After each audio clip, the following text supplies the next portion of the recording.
Saludos mis alumnos, espero que se encuentren muy pero muy bien.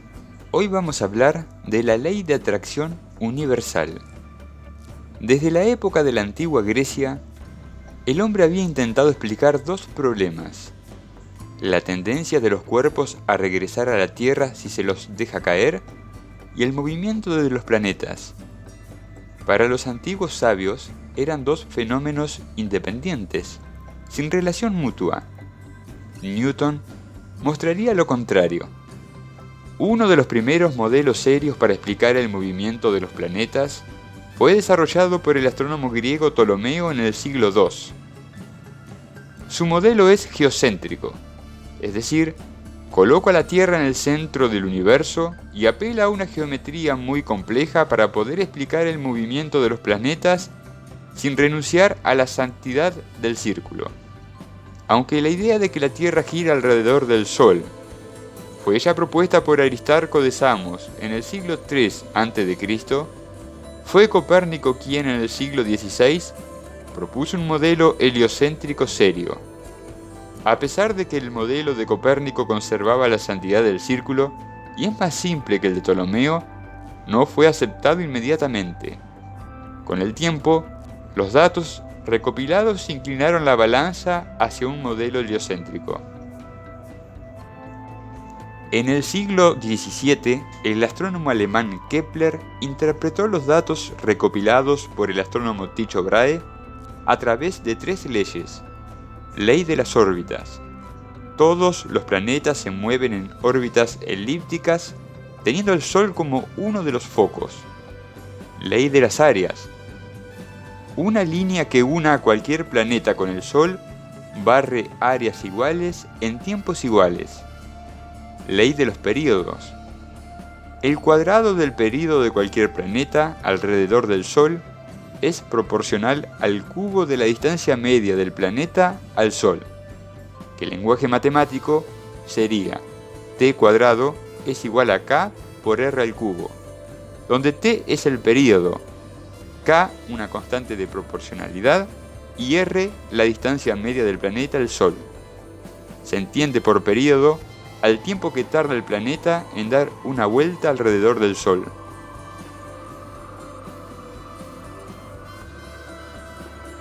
En 1665, a los 23 años de edad, Newton observó que la aceleración centrípeta de la Luna hacia la Tierra es de 0,0027 metros por segundo cuadrado. Para eso calculó la velocidad de la Luna alrededor de la Tierra. Llamaremos BL a la velocidad de la Luna alrededor de la Tierra, RL a la distancia que hay entre el centro de la Luna y el centro de la Tierra, y T al período de la Luna alrededor de la Tierra, es decir, el tiempo que tarda la Luna en dar una vuelta alrededor de la Tierra.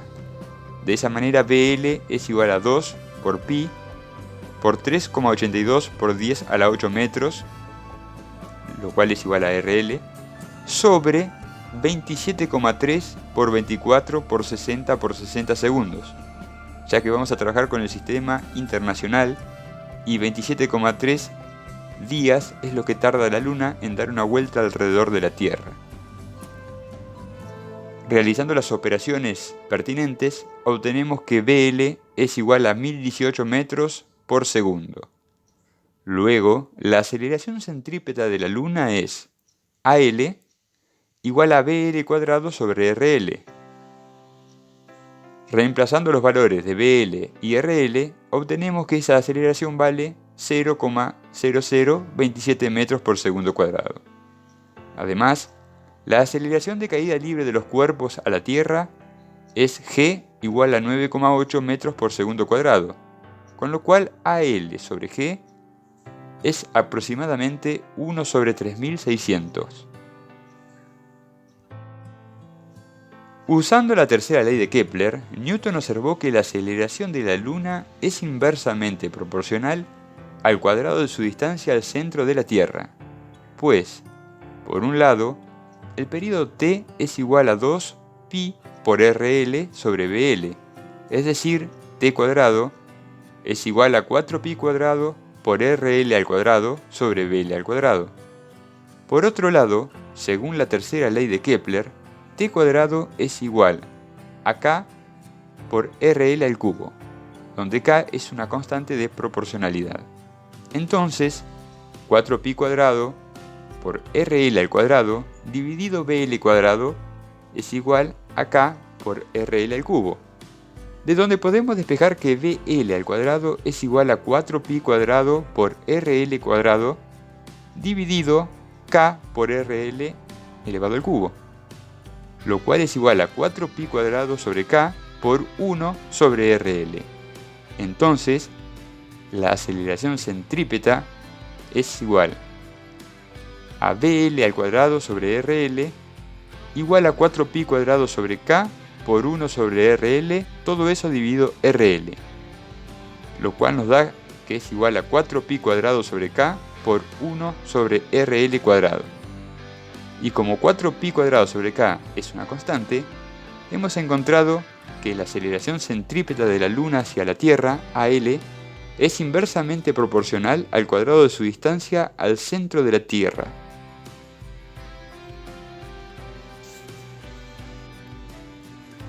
Newton debió preguntarse, ¿no será que también los cuerpos en la superficie de la Tierra son atraídos como si toda la masa de la misma estuviese concentrada en su centro, con una aceleración inversamente proporcional a su distancia al susodicho centro?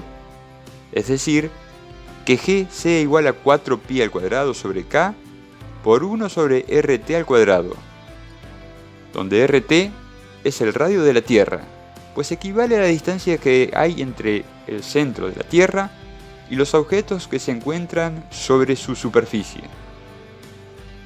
De ser así, AL sobre G sería igual a 4pi cuadrado sobre K por 1 sobre RL al cuadrado, todo eso dividido 4pi cuadrado sobre K por 1 sobre RT cuadrado, lo cual es igual a RT al cuadrado sobre RL al cuadrado, y esto es igual a RT sobre RL al cuadrado.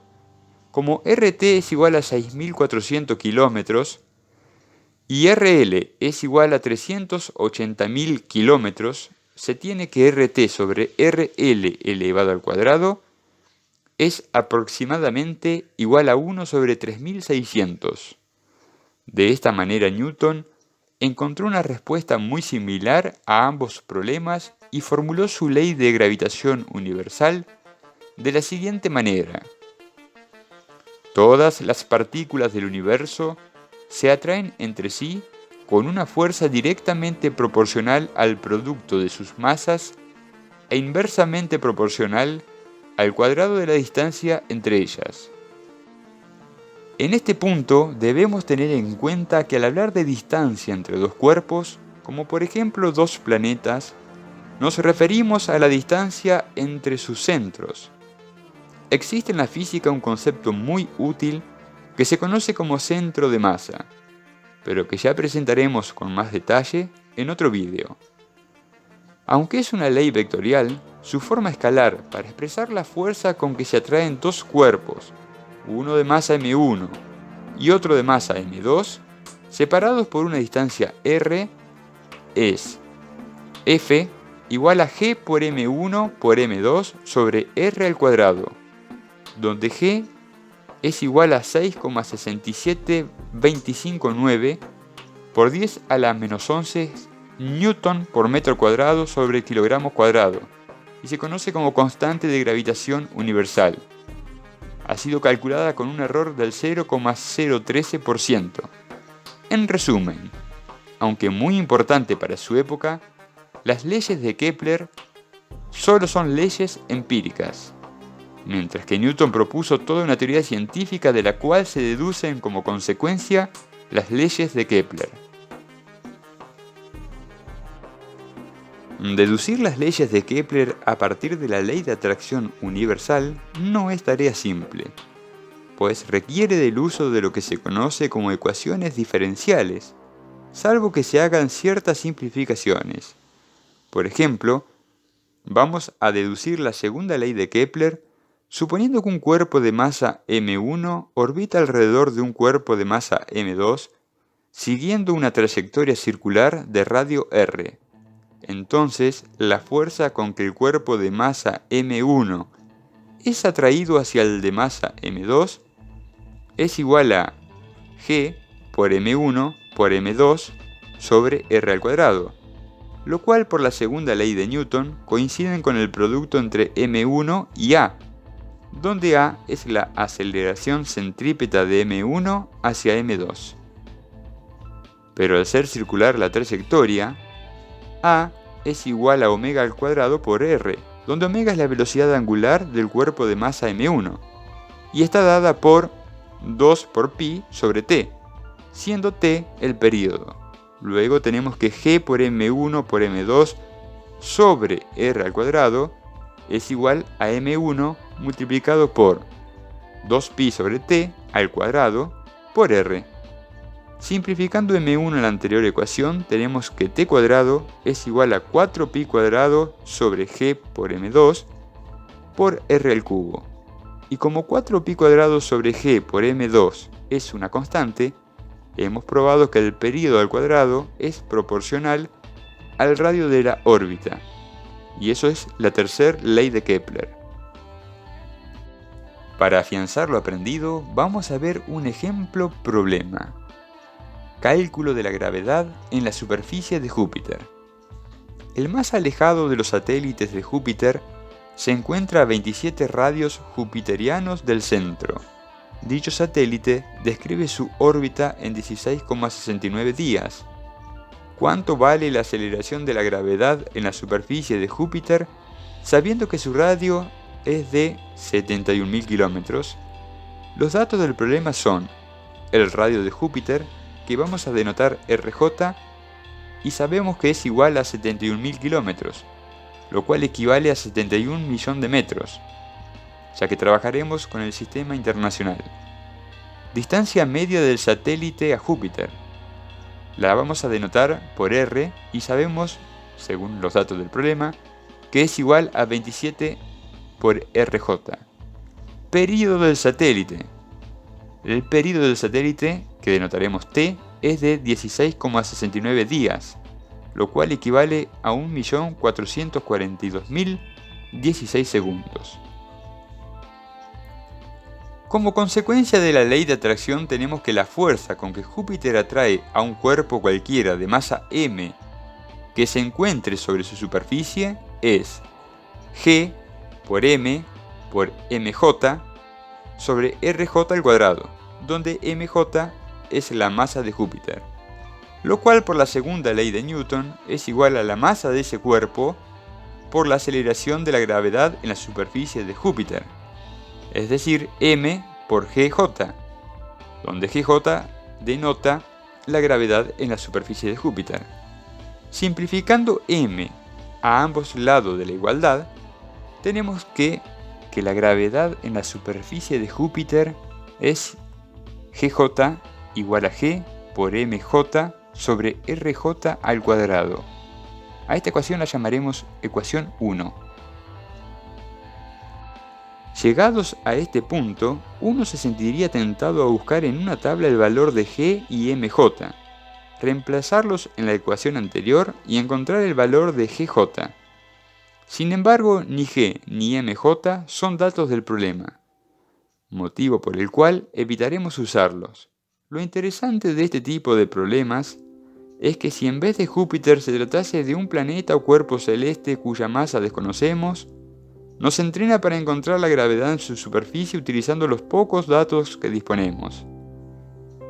Para eso acudimos a la tercera ley de Kepler, según la cual el período al cuadrado es igual a 4pi cuadrado sobre g por mj multiplicado por r cubo, lo cual es igual a 4pi cuadrado sobre g por mj multiplicado por 27rj al cubo.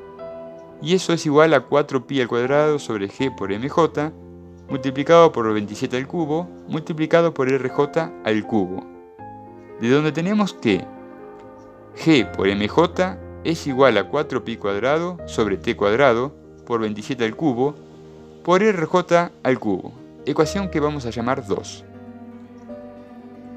Reemplazando el valor de g por mj encontrado en la ecuación 2 en la ecuación 1, Y luego simplificando RJ y utilizando los datos del problema, tenemos que la gravedad en la superficie de Júpiter es igual a GJ igual a 4pi cuadrado sobre t cuadrado por 27 al cubo por RJ, igual a 4pi cuadrado sobre 1.442.016 segundos al cuadrado por 27 al cubo por 7.100.000 metros, lo cual nos da 26,53 metros por segundo cuadrado.